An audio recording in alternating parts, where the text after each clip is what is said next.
Ladies and gentlemen, please welcome Urban Alliance Chief Executive Officer, Elizabeth Lindsay. Hello. Good evening and welcome to Urban Alliance's 25th anniversary. Let's celebrate one more time. This is such an incredible night. I've had the privilege to be part of the Urban Alliance team since April of 2021, and every day I have been absolutely inspired by the impact that this organization makes in the lives of young people across the country. I know that all of us are just thrilled to be in this museum and to be together in person again. It just feels amazing, and thank you all for being here. As you know, Urban Alliance is a national nonprofit organization that connects young adults to opportunities and to paid internships, mentorship, and professional skills training. For 25 years, Urban Alliance has created life-changing internship experiences for young adults of color in the greater DC region, which includes Montgomery County, Prince George's County, and Northern Virginia, in Baltimore, Chicago, and Detroit.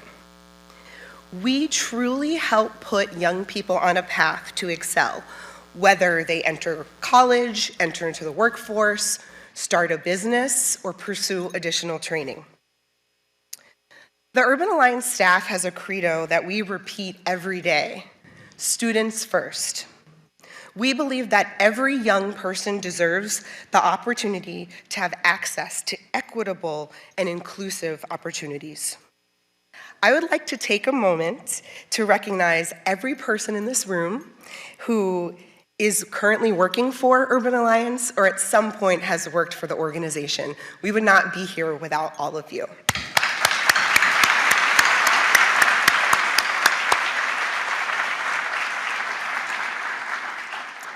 This evening, you'll have the opportunity to meet some of our alumni, some very recent graduates, and some who graduated from Urban Alliance years ago. Two remarkable young people, both from Chicago, will be joining President Obama for our panel discussion tonight. Imani P. Muse is a second-year student at the University of Alabama, majoring in accounting and minoring in real estate. She is from the South Side of Chicago. Imani is an alumnus of the Urban Alliance Obama Youth Job Corps and our high school internship program. She is also a recipient of the Presidential Volunteer Award from the Obama administration. She's incredible. I can't wait for you all to meet her. Austin Washington is a senior at Kenwood Academy in Chicago. Austin joined the Obama Youth Job Corps in 2021 and is currently a participant in our high school internship program. And he'll be completing that in 2023. He enjoys drawing original comic characters and is writing his first graphic novel titled The Ballistics. And I'm just blown away that he's writing a novel in high school. Later in the evening, I'll be joined by our wonderful Urban Alliance program leads, Ramiro Forti and Stella Afalabi, two proud Urban Alliance alumni who have joined the Urban Alliance staff. Our Urban Alliance family includes all of you, our partners, mentors, funders, support principals, teachers, guidance counselors, volunteers, and thousands of friends. Thank you so much for being here. A lot has happened over the past 25 years, so let's jump in. Please turn your attention to the video. High school and every year after I had an internship because of Urban Alliance. So it definitely prepared me for the real world.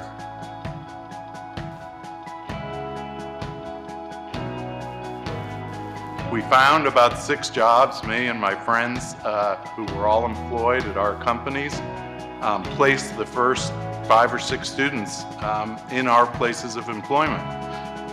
And we had great success, and the program grew from there.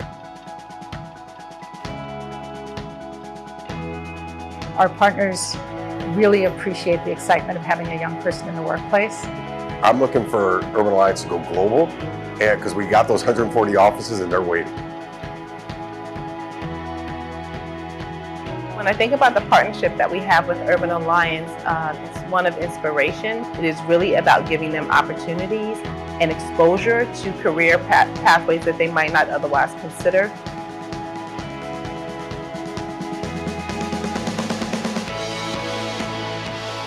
We get just as much, if not more, out of our Urban Alliance interns as I hope they get out of us. A tremendous kudos to those partners that have been with Urban Alliance over the years.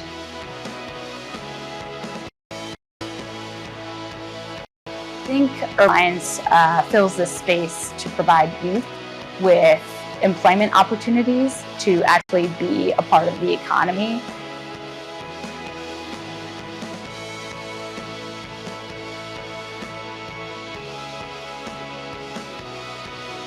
Urban Alliance really invests in each individual's future, and each individual's success.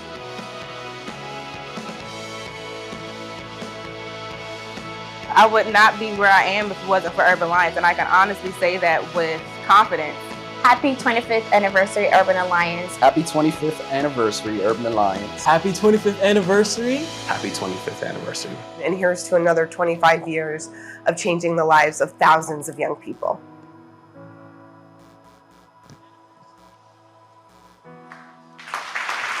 Ladies and gentlemen, please welcome Kevin Young, Andrew W. Mellon, Director at the Museum of African American History and Culture.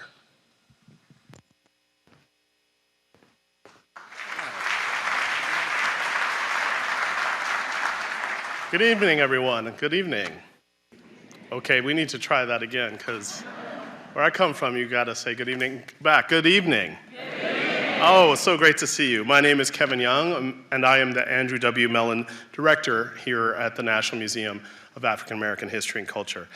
It's really my honor to welcome you here. I want to give a few special shout outs to Attorney General Merrick Garland, who's here with us, Secretary of Veteran Affairs Dennis McDonough, Ambassador Susan Rice, and the longtime supporter of ours, Bank of America. Let's give them a round of applause, please.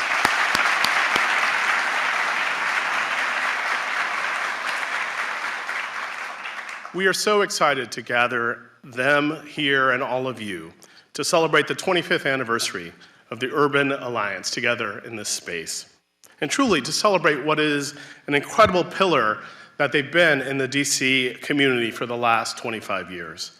Now, of the many things I love about the museum, one is the ways that the culture, indeed, things that you talk about in your very house, are brought to life. And upstairs, we have a gallery called Making a Way Out of No Way. And that's a phrase my mother said all the time growing up, and moreover, expresses how my grandmother, her sturdy selfhood, got us all through.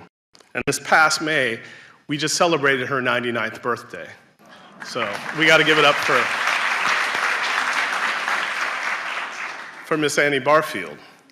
And I can't help but think about how the near century she's seen is almost the same 100 years it took to build this museum, to make a way where there once was none, when veterans gathered here and demanded, asked, pled, petitioned for a monument on the mall. And here we are in this hallowed space.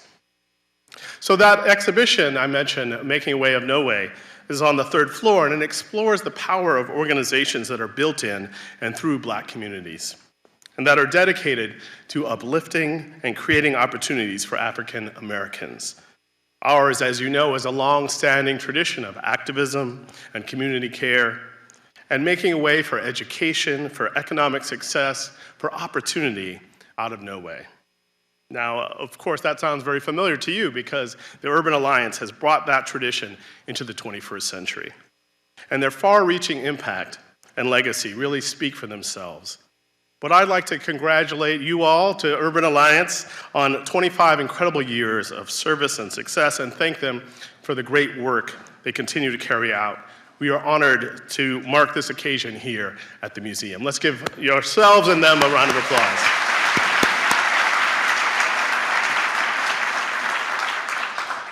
Well, and now it's my honor to welcome the man who brought us all the way here, founding director of the National Museum of African American History and Culture and the secretary of the Smithsonian, Lonnie G. Bunch III.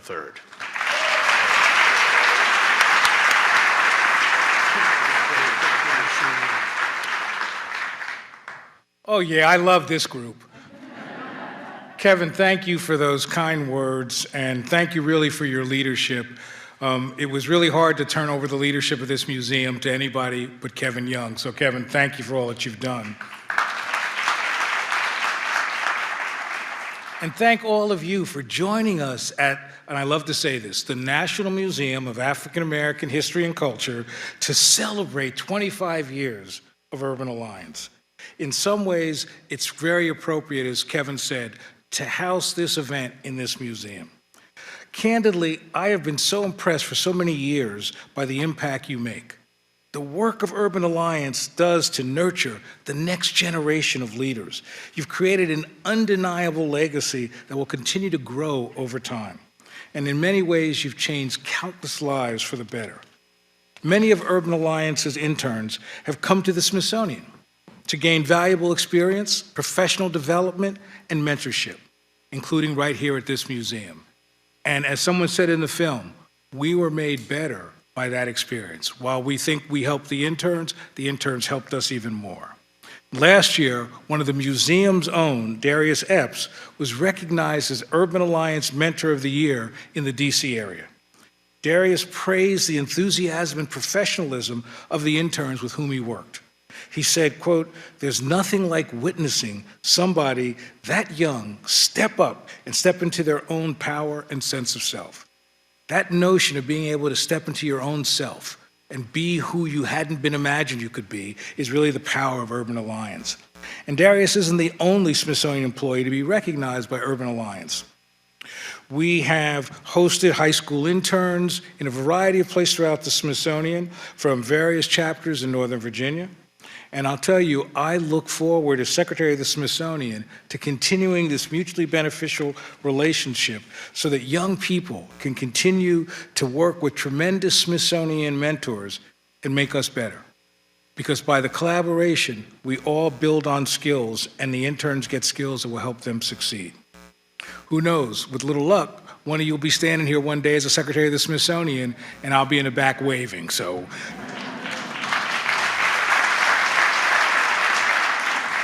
So let me simply say thank you, thank you, thank you, Urban Alliance. Thank you for 25 years of transformation. Thank you for 25 years of making our community, making our city, and ultimately making our country better. So I want to thank you very much. And now it is my great honor to welcome to the stage a great friend of this museum, friend of mine, and a friend of the entire Smithsonian, the 44th President of the United States, Barack Obama,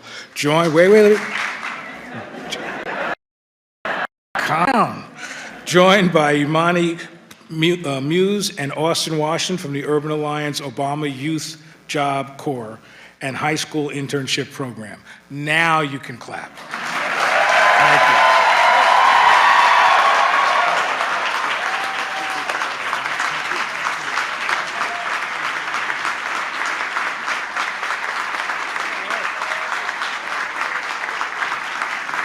Hello, everybody. Good to see everybody. Have a seat. Have a seat. Well, it is good to see all of you. It is wonderful to be back in this magnificent space and this deeply moving institution. I want to thank Lonnie Bunch, who helped to spearhead and make this happen and has been a great friend to me and to Michelle and our family for a very long time, dating back to Chicago when he was the head of the Chicago Historical Society. Now he big time. I have a lot of friends in the audience, so I'm not going to try to name all of them, but just know that those of you who are in public service, I am grateful that you continue to carry that torch, and for those of you who are supportive of this organization, that's why I'm here. I believe in the Urban Alliance. For 25 years, as you saw from the previous speakers, they have opened up opportunities and horizons for hundreds of young people, thousands of young people all across not just this area, but across the country. And we have been very fortunate at the Obama Foundation to now be partnering with the Urban Alliance in Chicago for the last 5 years. We have created opportunities for young people to get job skills training, to get paid internships, to get a sense of what it's like to pursue professions that they might not have previously imagined. And as a consequence, about 1,700 young people in Chicago, 10th and 11th graders have been able to go through this program. About 650 seniors, 12th graders, have been able to get paid internships and explore professions. And we're now looking to expand it to reach potentially 10 high schools and 4,500 young people.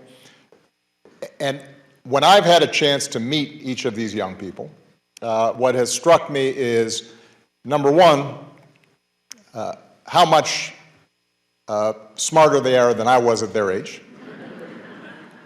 Number two, how willing they are to, how open they are to new experiences, and their interest in making sure that they squeeze every last bit of the experience that the Urban Alliance affords them. And number three, when you look at the people who've gone through the program, what struck me is the degree to which not only are they pursuing careers in a whole host of professions, but they're committed to giving back because they understand that people like you, the gift that you've given them, has to be passed on to those who are coming behind them. So this is a gift that keeps on giving, and Michelle and I are extraordinarily grateful that you are here tonight to continue this support for another 25 years. So get your checkbooks out. But the main reason I'm here is because this gives me an opportunity to highlight a couple of the extraordinary young people who have either have gone through or are currently going through the program in Chicago. And when you get a chance to hear from them, I think you will see that your support is being put to good use because these are two extraordinary people, and I'm hoping that during the course of our conversation they take it easy on me. I'm a little out of practice being grilled in these interviews. So with that, please give Imani and Austin a big round of applause, and we're going to get started.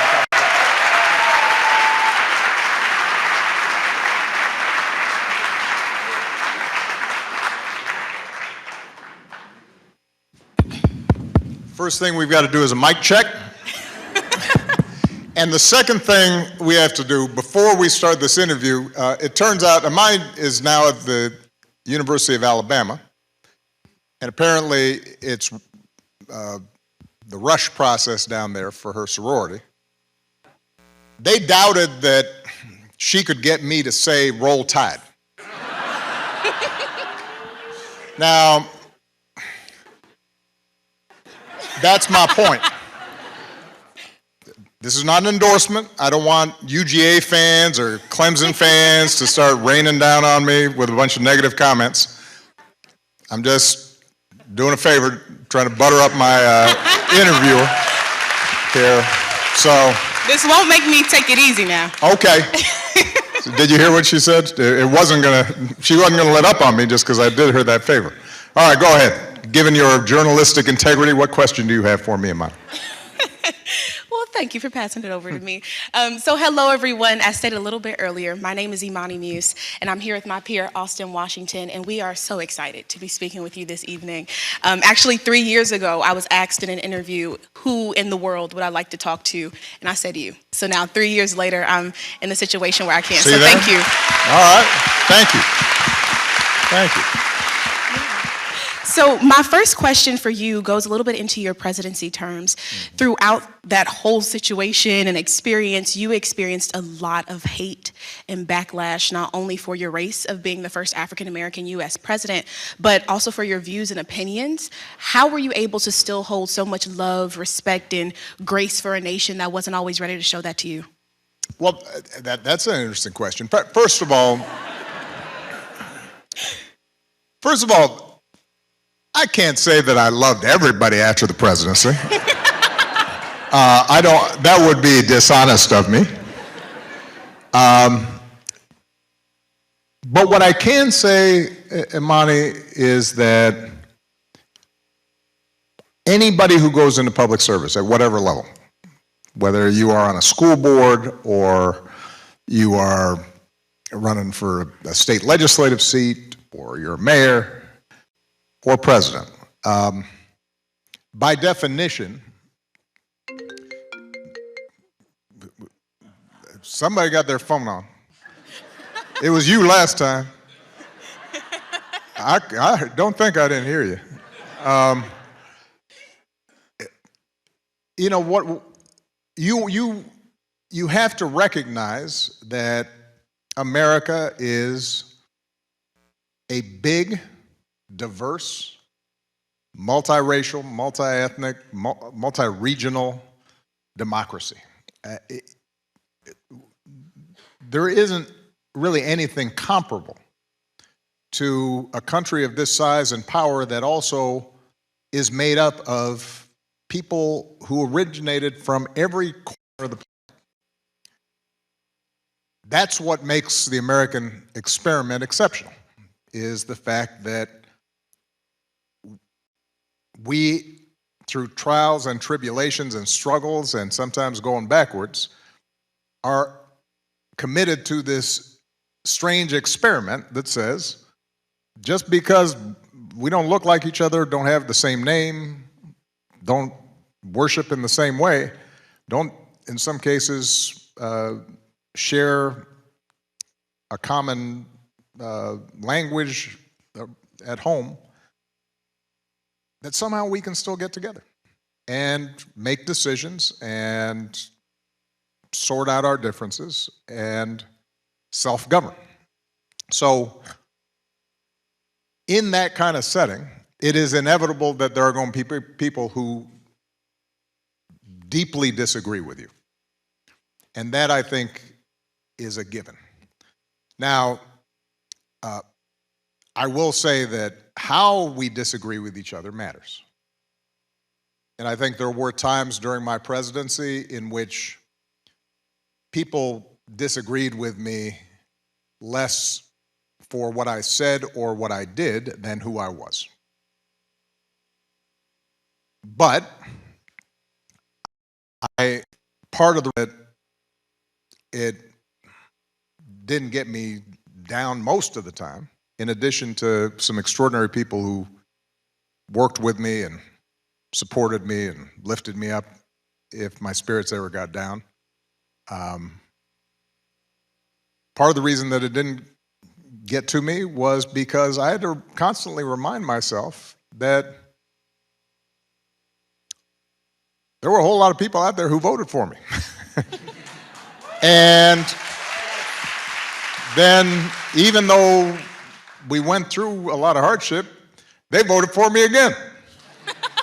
And so rather than focus on the folks who were contrary, I was continually reminding myself, and people were reminding me of how much they were counting on me to get a job done, to make sure that people had health care, or to make sure that folks had jobs, or to make sure that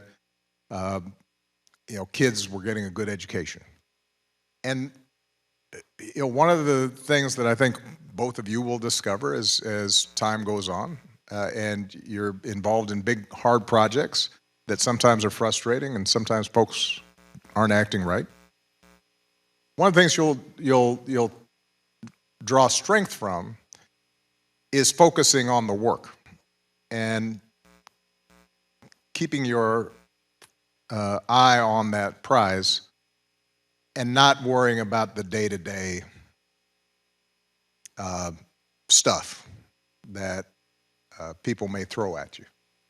And you know, that's not always easy. I mean, even when you're 60, sometimes folks will still get on your nerves. Or they'll hurt your feelings. You know, you're not impervious to you know, normal human reactions. If somebody shouts at you in the middle of a speech at the joint before the joint session of Congress and says that you're lying when you're not,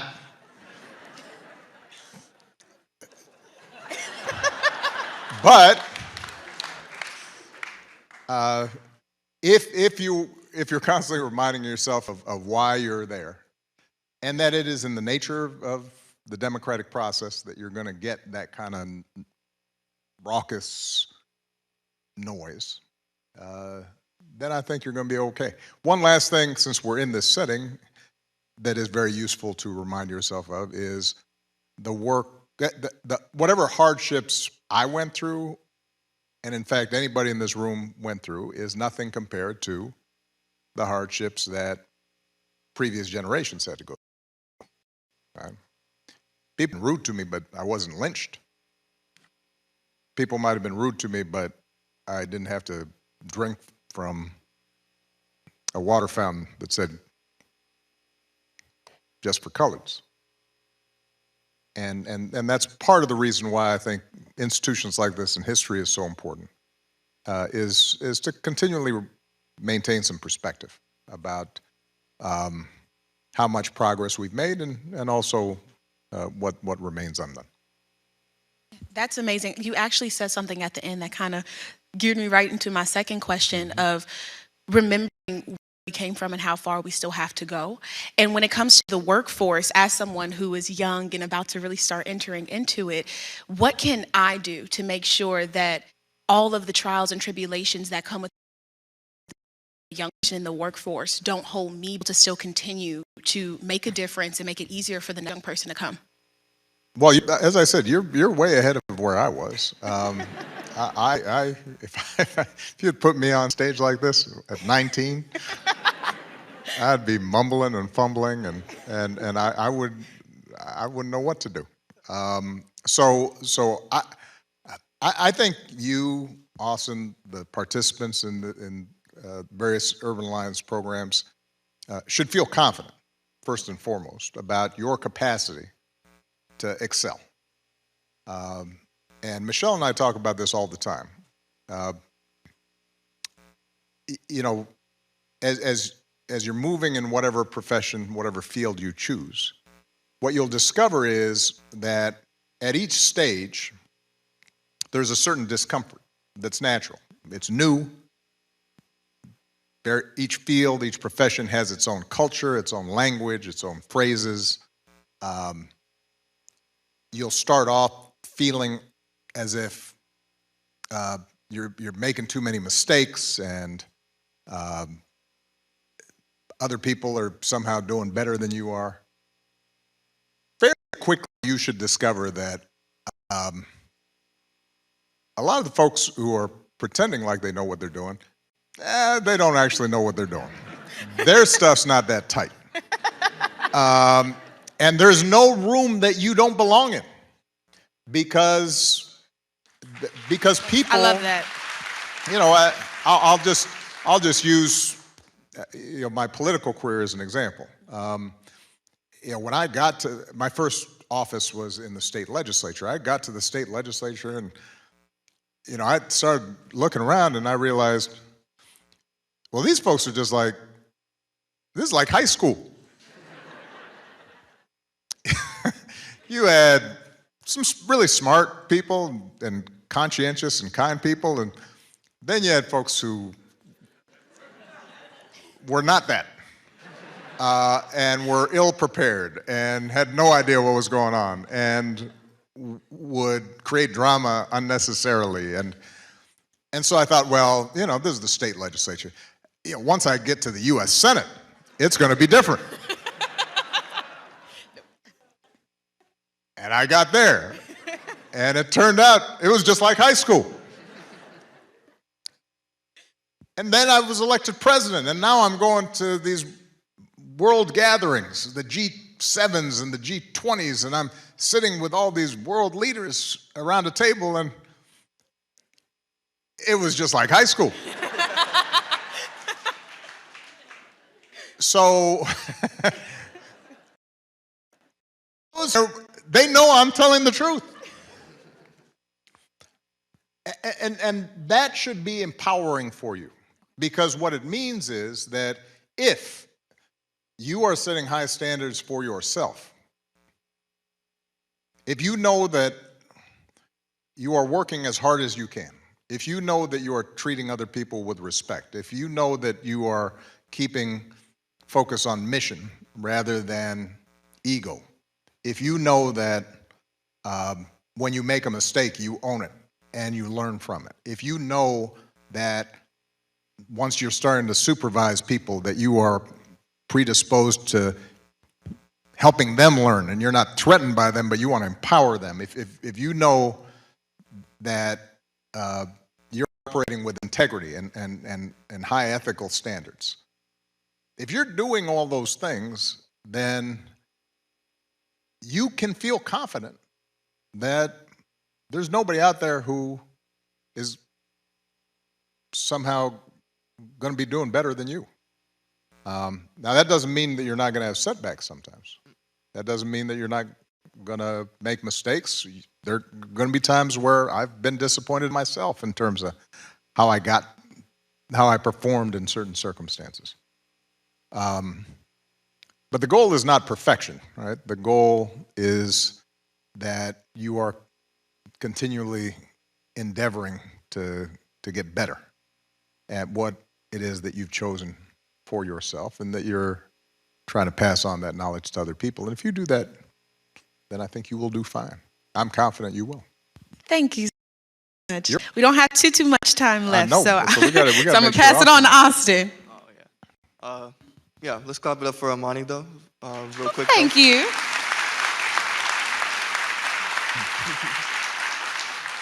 So, obviously, my first question is, you're obviously a very well-rounded individual, very worldly, and you have a lot of wealth and experience. I'm curious as to what advice you would give your past self, having gone through all your trials and tribulations. What advice would I give my past self? Yes. You know, it's interesting. People ask me this. I mean, there's certain obvious, like, I would have started flossing earlier. Because I've had some business at the dentist lately where I'm like, man, I should have handled that when I was 20. You laugh, but that's important. But I will be honest with you, and I'm discovering this now because I have children who are a little bit older than the two of you. It turns out that most young people can't really be told much.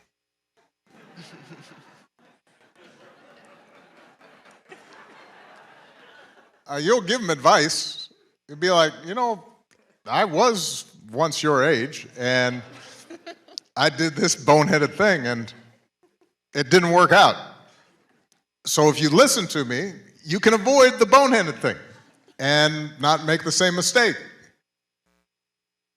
And they roll their eyes and they go, you know, whatever. And it's not until they've gone through it that sometimes they will acknowledge, oh, Dad, you know, that point you made 5 years ago, that made sense. And I was no different. The reason I say that is because I think it's important for young people and not so young people to recognize that a lot of times learning happens through doing. And so I could not have succeeded without going through some of the failures and pratfalls that I went through. I would not have, I would not have been able to do my job if I hadn't gone through a series of things that maybe I wasn't as passionate about, and because that helps define what's important to you. I guess the one thing that I conclude from that, and if I went back and I said to my younger self, or if I had a conversation with my younger self, I might say, is try as much as possible to get rid of fear. Fear of the unknown, fear of the new, fear of looking stupid, fear of making mistakes. Within reason. There's some things, you know, don't do crack. Michelle and I always joke. It's like, yeah, we want Malia, Sasha, you know, you guys should experience everything, but you know what? Skip crack. But with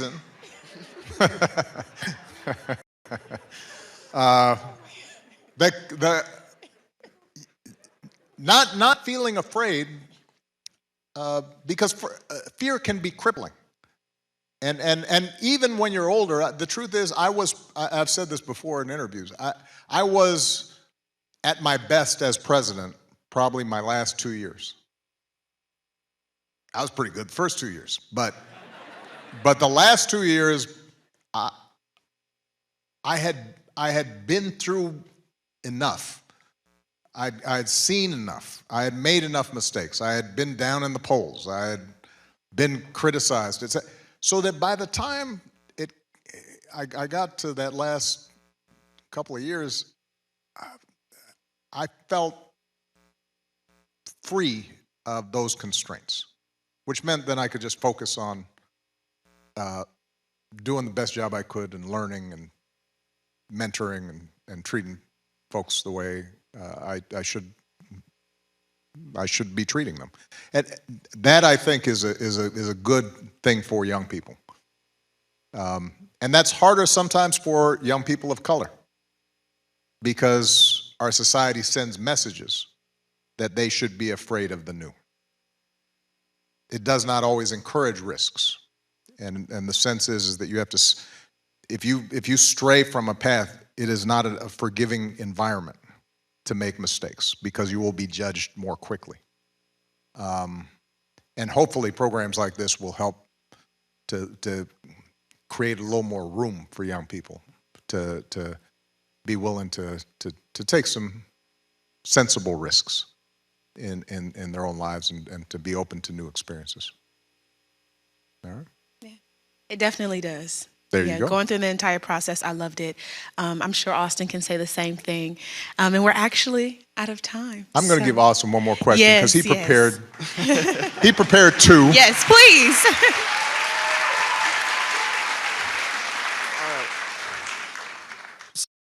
So, Urban Alliance is supporting young people like me in their career readiness and career development journey, as we've discussed previously. I'm curious as to how important do you think it is for youth to be prepared for the working world, and I hope that you could specifically speak to us more about the Obama Foundation's commitment to workforce development and why it's important to you. Well, we're building Presidential Center. It is a big project. It will be a big institution for the city and the South Side of Chicago. And part of our mission is not just to build a shrine to me. I'm too young to have a mausoleum. But part of the mission is to be a vibrant partner with the community in an active living institution that is opening up opportunities for the people in that community. And I think what the Urban Alliance does, and you two are perfect examples of it, is it puts you in settings in which you are experiencing the new, and you're testing yourself, and you're exploring, and just getting a sense of what it means to be in the workplace. And that is invaluable, particularly for young people who may aspire to the kinds of careers that their parents or grandparents couldn't aspire to. You know, Michelle and I always joke, when we went to law school, we met a lot of kids at Harvard whose parents were lawyers too. So, you know, first day of class, the guy in the front of the room starts talking about torts, and we're all like, what's a tort? Is that a pastry? Is that a... And suddenly all these kids' hands would shoot up, and they'd start talking about using all these phrases, and I didn't know.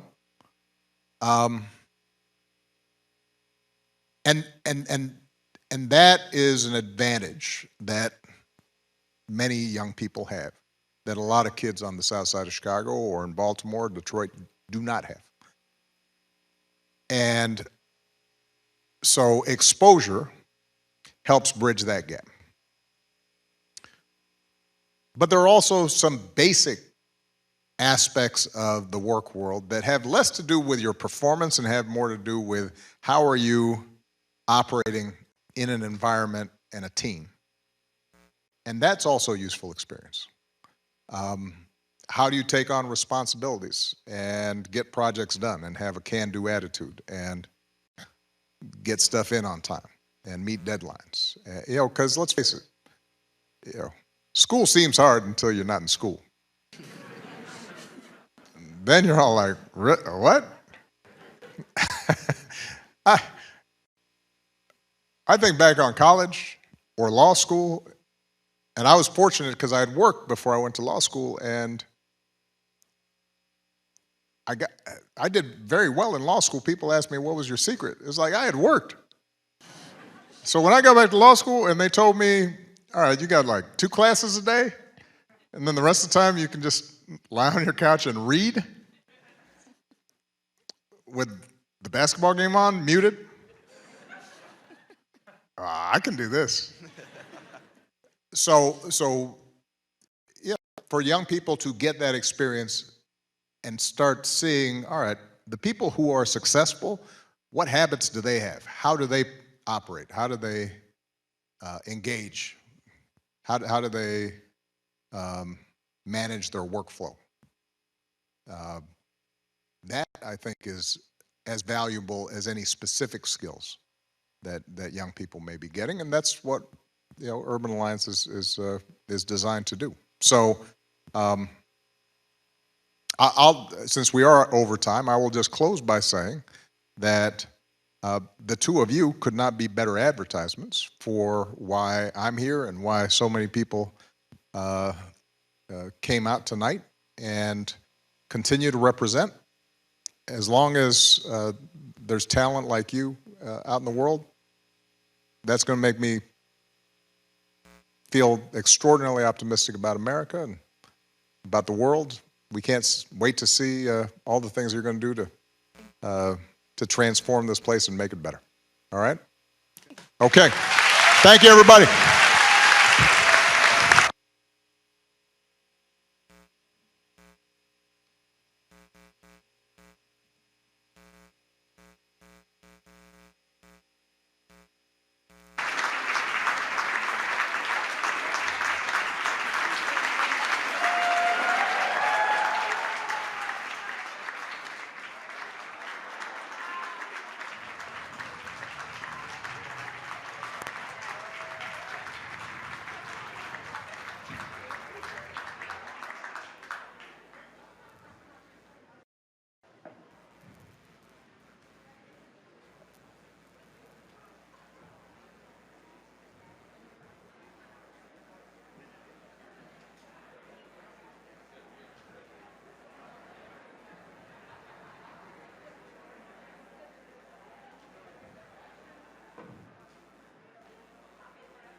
Let's give it up for President Obama, Imani, Muse and Austin Washington, huh?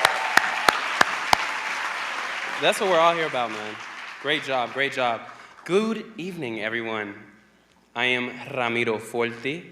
I'm a proud Urban Alliance alum, and I'm now an internship program leader for the property management pathway, where we provide, yeah, let's give it up for PMP. Our program connects young adults to paid internships in the leasing and real estate industry.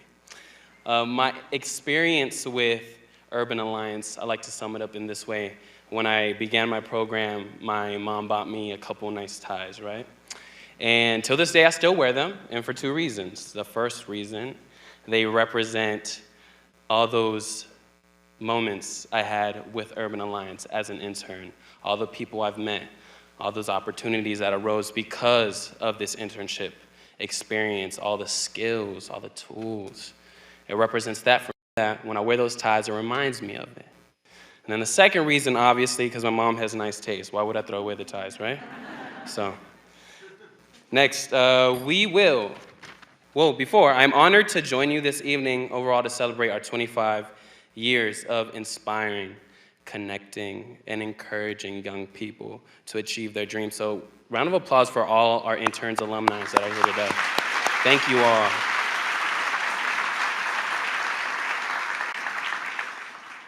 Next, ladies and gentlemen, put your hands together for a special performance from the Eastern Vocal Ensemble, led by choir director Tedrick Bonds from Eastern High School in Northeast Washington, D.C.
you.